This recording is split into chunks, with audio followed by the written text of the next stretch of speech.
Hello, everyone, and welcome to another episode of Voices of Hult. Today, I am really excited because we have my dean here, because I got to say it like that.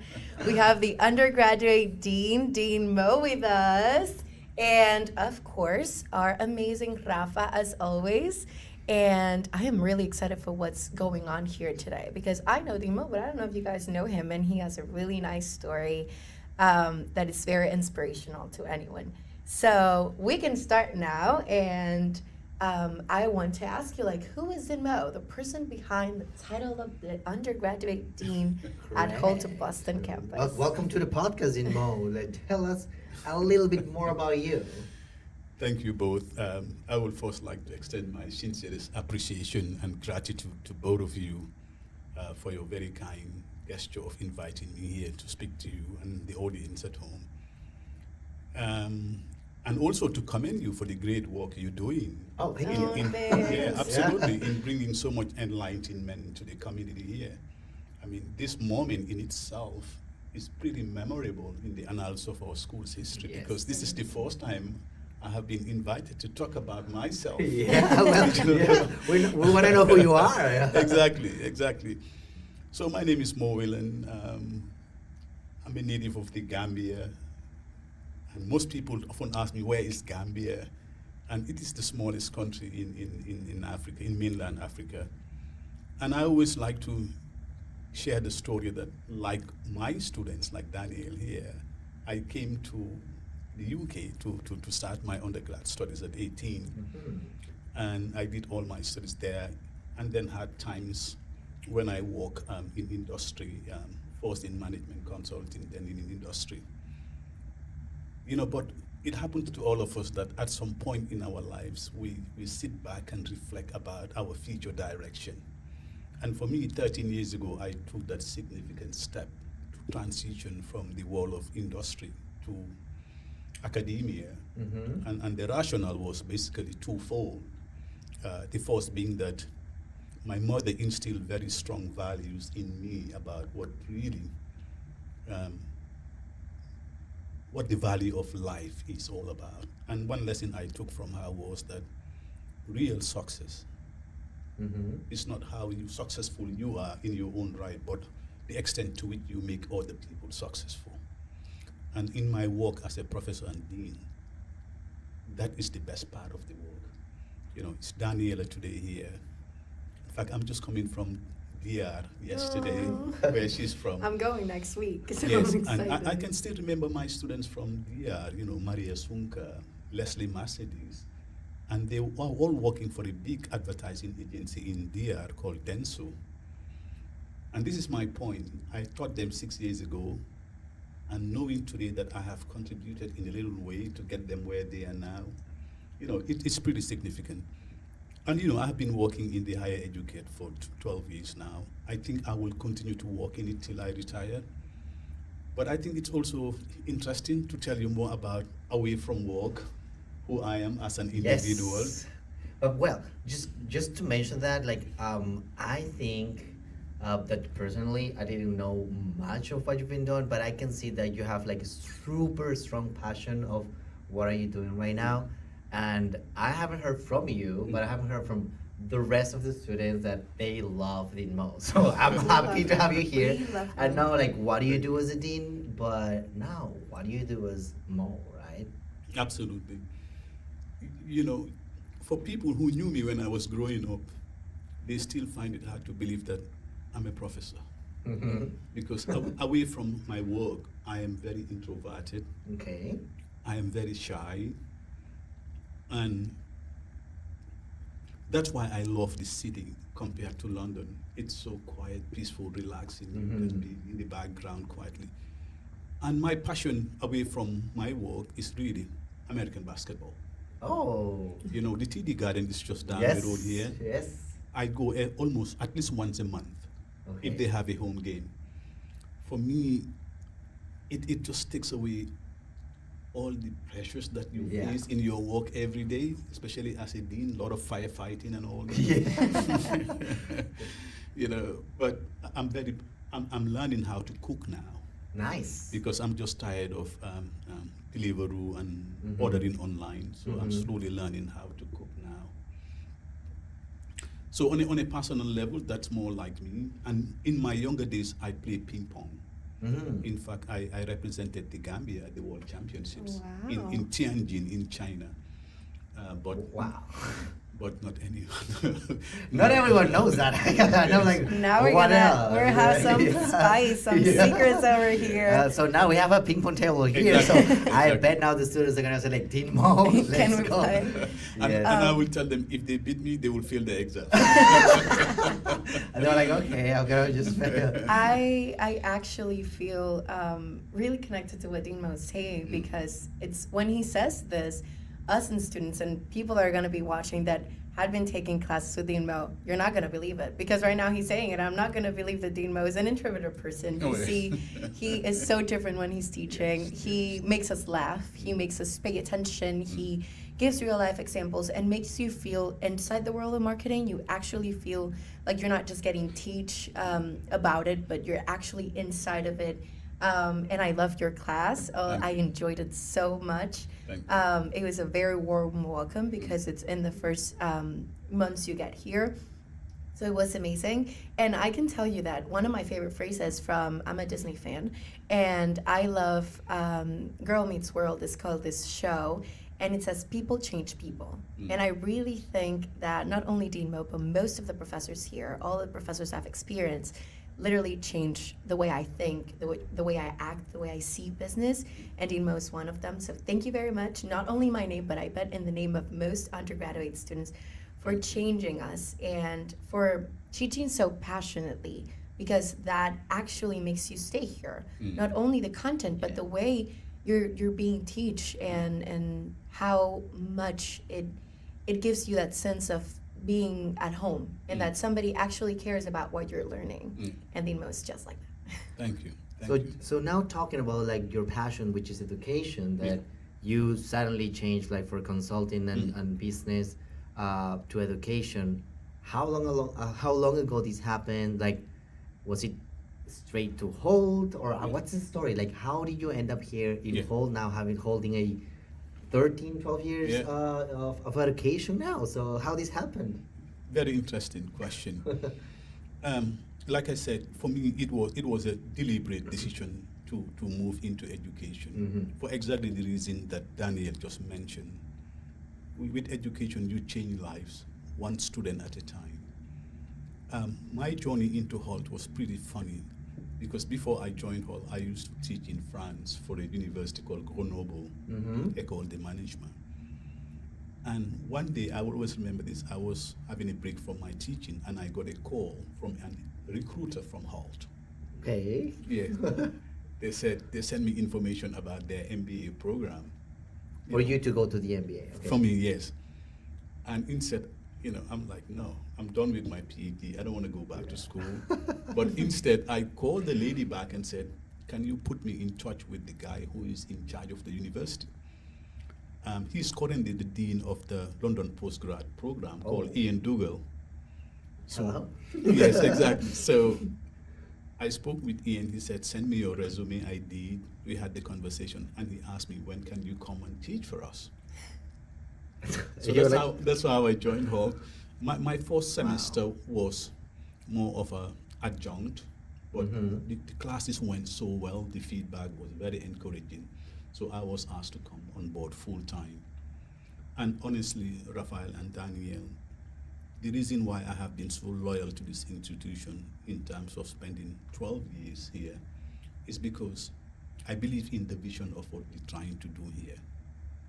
I mean, I went to very good schools in England, but how I wish I was taught the way Daniel and you are being taught today.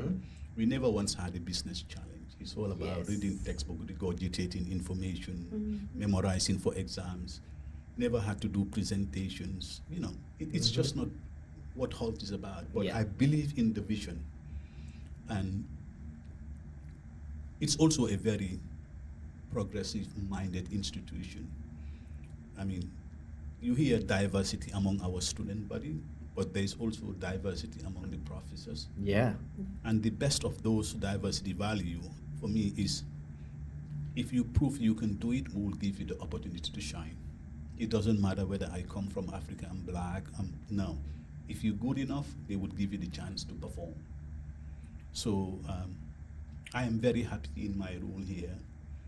And it's only 12 years gone, but I hope until I retire, I will continue working for Hult. It's only only 12 years old. Like, yeah, I do believe the same. I think that Hult have this hands-on approach, which is like they just make you do things. This and immersive experience. Correct. Yeah.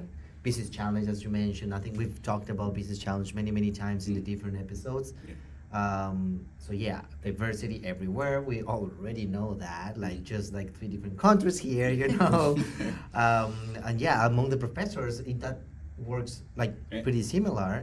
And I think like you are gonna be one of the best persons to tell us that, because in these 12 years, I've heard that you've been in London, in Boston, in San Francisco, and going back to London and then to San Francisco, and now you're in Boston. Like, you've been everywhere, and I bet you know professors from all around the world and different campuses that we have, and how everything works, and students from all around the world, right? So I think you are gonna be the best person to tell us like how was the experience here. Yeah, absolutely.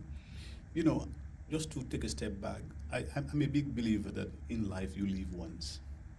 Yeah. If you have the opportunity to discover the world, do it when you have the chance, because you can't do it perhaps later on in your life.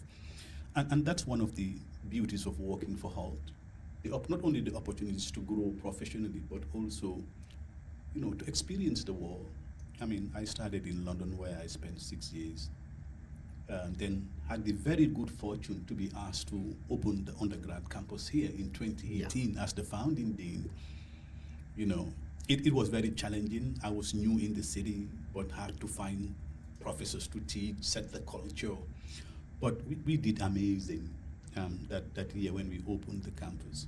I remember our NPS score about student satisfaction was extremely high. So my boss was very happy with me and said to me, "You don't have anything to prove in Boston now. We're going to send you to San Fran because, you know, we need you there more." And I was like, man, just when I was just settling down. You were like, Titi Garden is here. You know, I live 3 minutes from campus, you know, and I love the city. But, you know, also in life, you've got to be ready for the next challenge all the time. And you should never settle in your comfort zone. So I took up the challenge. I went to San Fran, where I lived for 2 years.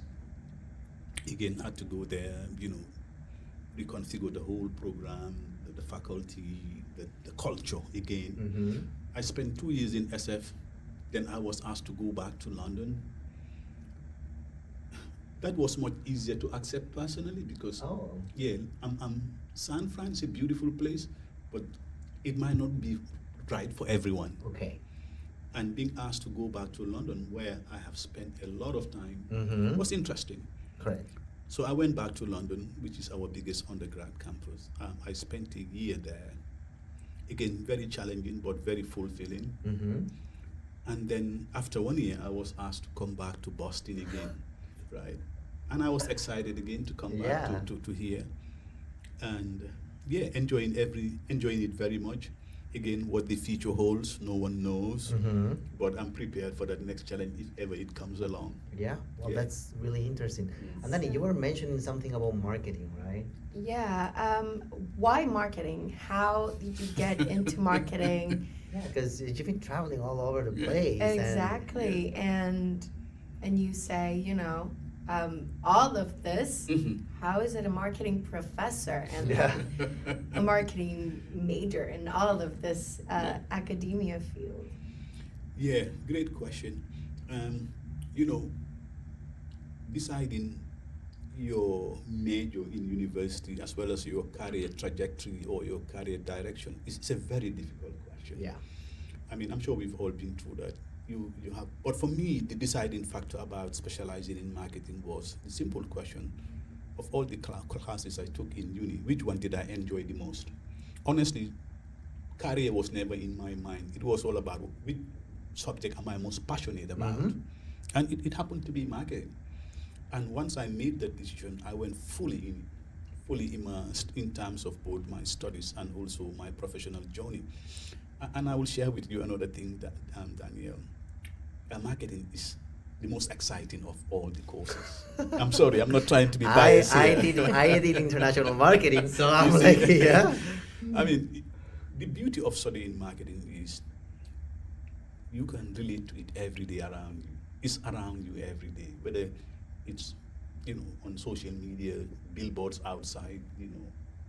It's you hit with at least how many advertisements a day. Yeah.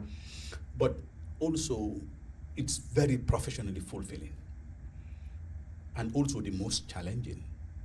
I mean, if you look at the finance manager, they only have to sit in their office and manage the income that comes in. But marketers need to attract the customers and generate the income for the finance guy to manage. And we have nowhere to hide. You either deliver by bringing customers who will translate into sales and ultimately profit, and it's all entrusted in you to make it happen. Yeah. So that was why I chose it. I enjoyed it, and professionally it was very fulfilling and rewarding. Yes. So- Demand generation, I would call it, and I think Yeah. that is something that is key. Mm. And I've had conversations with many people here, especially in summer when we were doing our rotation or summer electives. We started being with students from different other masters, right? And we got to the point that we were like with master students from finance or business analytics, and they were like making a team, and then we started working on the project, and they were like, okay, Rafa, since you're marketing, you're gonna do the presentation. And I was like, excuse me, like, what are you trying to say? And I'm like, yeah, no worries, you can just like take care of that. And I'm like, this is not marketing. Like, It's that could so be- much more. Yeah, Mm. yeah. So fully agree with that, huh? So you said that you really believe in Hult, Yeah. and it's always a good question because as it is an institution, to say what do you see for the future of Hult?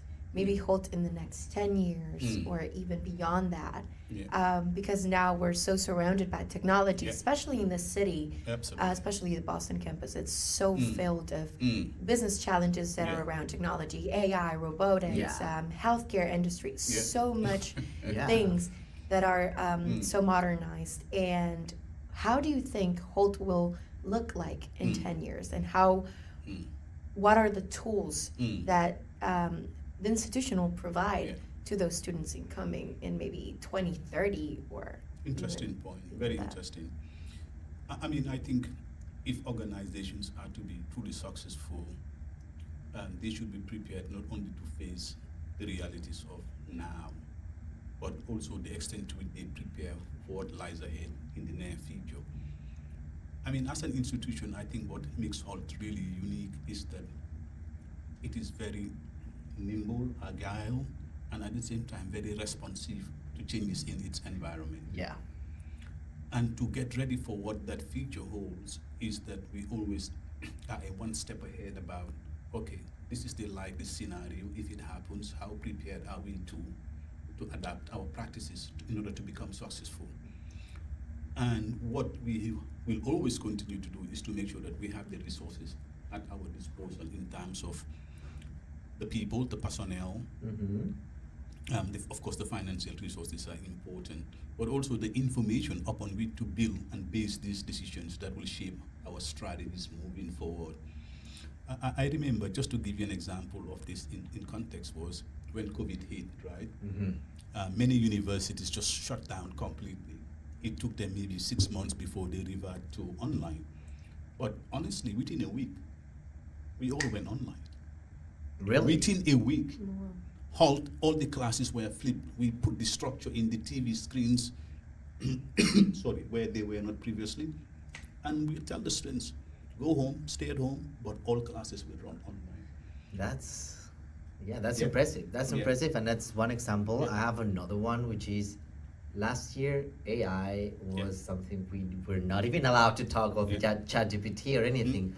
Right now, our classes are actually, we want to talk about these and we want to teach you how to use this, Yeah. because if you don't know how to use these tools, you're not going to be competitive in the market because the market is already using these. Absolutely. And that happened like in months. Yeah. Like, Actually, I talked to other friends at other schools, and most of the time they're like, "Oh, if my teacher realized, if my professor realized I'm using AI, they would kill me." And I'm like, "But in my school, they actually tell us to use AI. They just teach us how to use it and use it as a tool, not to do our work, Correct. but just to be a tool. And if you know how to use it, then it's an amazing tool. And it's not only ChatGPT, you have so many open many AIs and so many platforms. And we have so many different classes that teach you how to do it, like science and technology and computer science. And it's like, guys, I don't want you to know how to do a simple code if you can do something a lot more complex. But I want you, maybe ask ChatGPT to do that code and run it, but you take a step further and just use it as a tool. So it's amazing to see how Hult is future proving that they're going to stay in business, and it's going to be better and better. And I'm excited to see when I'm out of here. where this is going to be. Like, How it will be great to see as an alumni how big it will be and how much the program will change, because in 1 year it has changed a lot. I've talked to, like, I'm a freshman, I've talked to people that are juniors and seniors, and they're like, your program is so different than ours. And I'm like, we're like a year and a half of difference. How is it different? And they're like, it's a completely different program. They designed it to you guys and they modernize it to you. And I feel like that's amazing. I feel like the school takes our feedback and they process it and change stuff.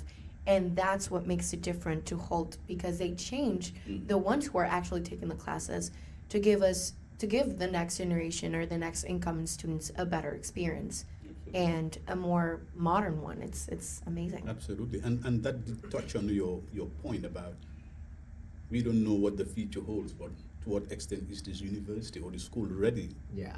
And our approach was to embrace AI, not to discourage people, because you cannot be disconnected from the reality of the modern world. But I will just briefly touch on, Daniel, the point you mentioned about the new program, which is a testament of how we use information within the organization to come up with strategies that address the needs of industry. So in redesigning the undergrad program, we spent 18 months talking to managers in industry. And we asked them a basic question: what do you expect from undergraduate students? And the overwhelming response was, yes, they come very knowledgeable about like marketing terminologies and practices, but the skill sets were missing. So this is why the new program, there's so much emphasis on skills that is integrated as part of the program, because employers want graduates who not only have the proficiencies in terms of the technical expertise or knowledge, but also the prerequisite skills. And when we talk about skills here, we mean creative thinking, critical thinking, team collaboration with people Global from mindset, leadership, all of this. Exactly. So this is designed to be the number one, to be successful. Oh, and talking about that, I would like to ask you then, can you give us some tips for everyone watching us here to have the best life in Hult? Whenever they decide to be here, if they're gonna be like either in London or in San Francisco or in Boston, give us some tips to make your experience the best experience you can have. Great question. And I suppose, I'm a firm believer that in my work, I'm not here to appease or make the students happy.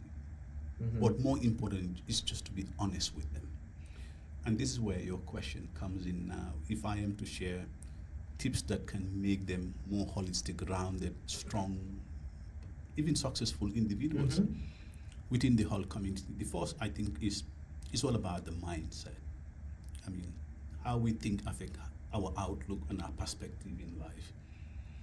And this is especially true for international students. We often set what I call artificial barriers or ceilings about, I'm Daniel, I'm from Dominican Republic, I cannot get here because I am not. Okay. You know that mindset? Yeah. No, I'm of the opposite viewpoint, which is impossible is nothing. If you work hard, give it your all, you will get successful. But students also need to realize that in education, what you invest is what you harvest. Yeah. And to get to where you want to go, now is a time of what I call sacrifice to get to the end goal. And that is often something that they don't think about. So have a very open, positive mindset, knowing that if I do my best, apply myself, why not? If Mo from the Gambia can do it, why can't I, Daniel, come here and do it? So Yeah. that's one. The second advice I will tell them is, take advantage of making friends with people in the community. I always discourage students from, okay, I'm from India, I only hang out with students from India. Yeah. You repeat what you know, you never learn something new. Yeah. So move away, make new friends, so that tomorrow, you have the network around the world. Mhm. I mean, people open doors for other people, and some of your classmates, you don't know who they will become. Yeah. And it's also good to, when you go away from home, the whole experience is also about experiencing and knowing people from other cultures. Agree. That's the second thing I will tell them. And also, immerse yourself in the community in which you study. Last week I went on LinkedIn and I was so pleased to see Hult students going to MIT conferences or Harvard conferences, or even Daniel and you doing this podcast. Yeah. Hand on my heart, I cannot tell you how happy I am that being a freshman, Yeah. just a second semester here, I could never have done what you're doing now, when I was much younger.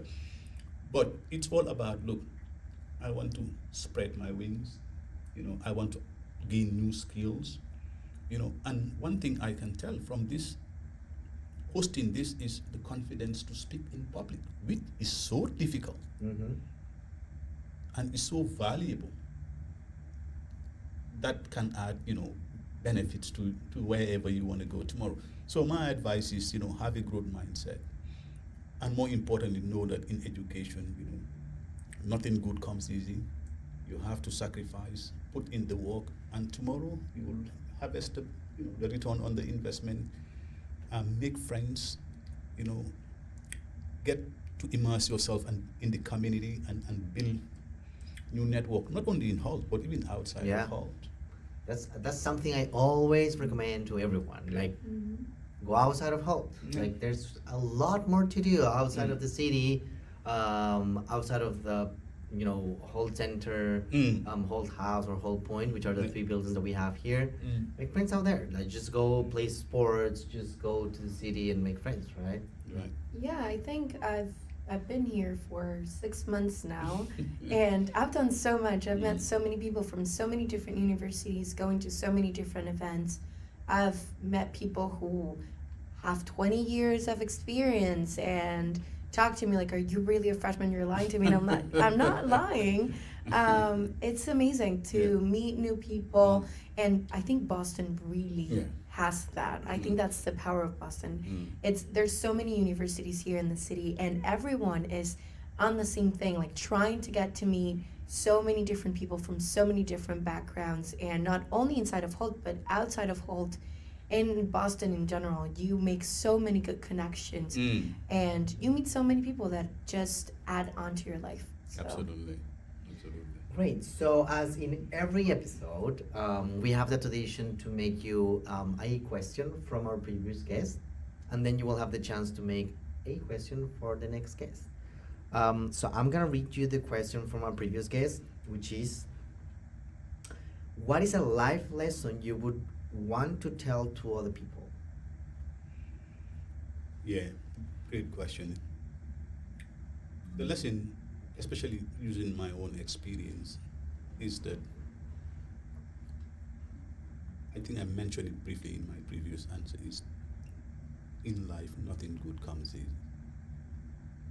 I do. I mean, I'm sure you can relate. Parents can give you money, but you can lose the money. Yeah. The best gift they can give us is the chance to get a good education and hope that will propel us to become successful. But often what people say, Raphael and Daniel, is what people see. it's the dean Mo sitting here being a dean. But if they know the story behind how I got here in terms of personal struggles, they will not even believe it. That is why I'm so much a passionate believer of impossible is nothing.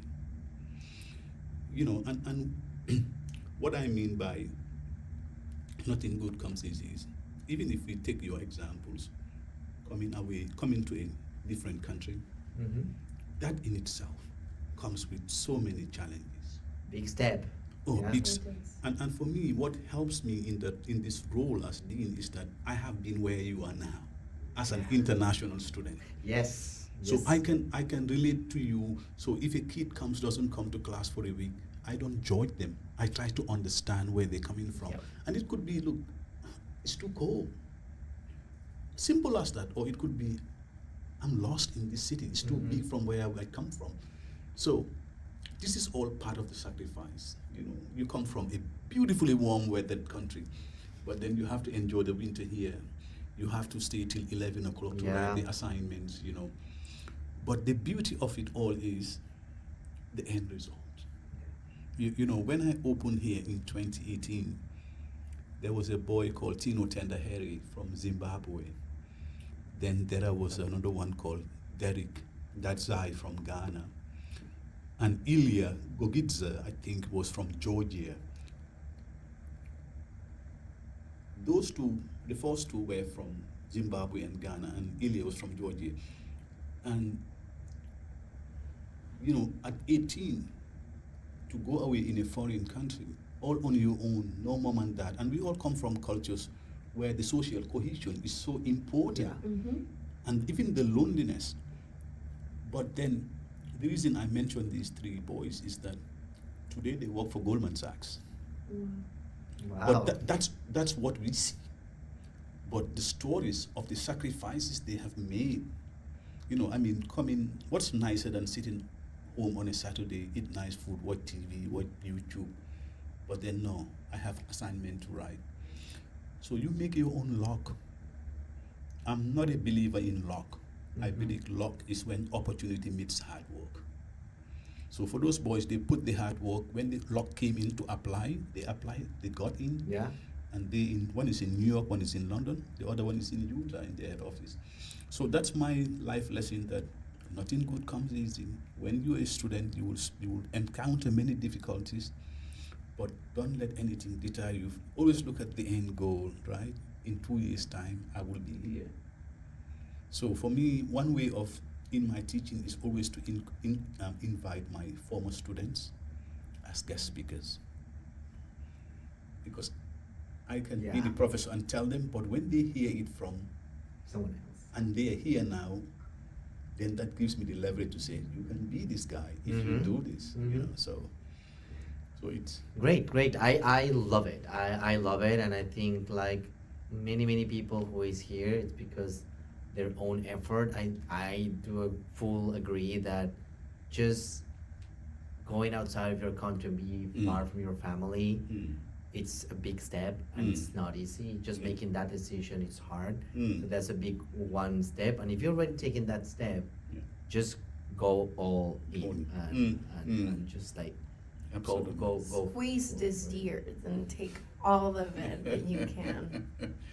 That's right. Okay, so now to close it up, we're gonna close it up with a ribbon. That is gonna be the question that you leave for our next guest. Yes, and I'm going to phrase the question in such a way that it benefits the community here. Great. And I think it would be useful to ask the guest speaker or the next invitee to come and answer the question, specifically what advice they will give to students who are about to finish their studies and enter the work world, right? So that they don't go into industry with false sense of reality of what prevails there. So it'll be interesting to hear what the next speaker will have to say about that. Great. Yeah. Well, I'm gonna leave you with that question then. Thank you very much, and thank you to our viewers as always. And thank you, Dean Mo, for being here today. in this gloomy day because it's raining outside. Well, thank Boston you weather. so much. I had so much fun today. Beautiful story that I didn't know. Now you all gonna know. So thank you for watching us and see you next time. Thank you for having me again. Bye Bye-bye. bye.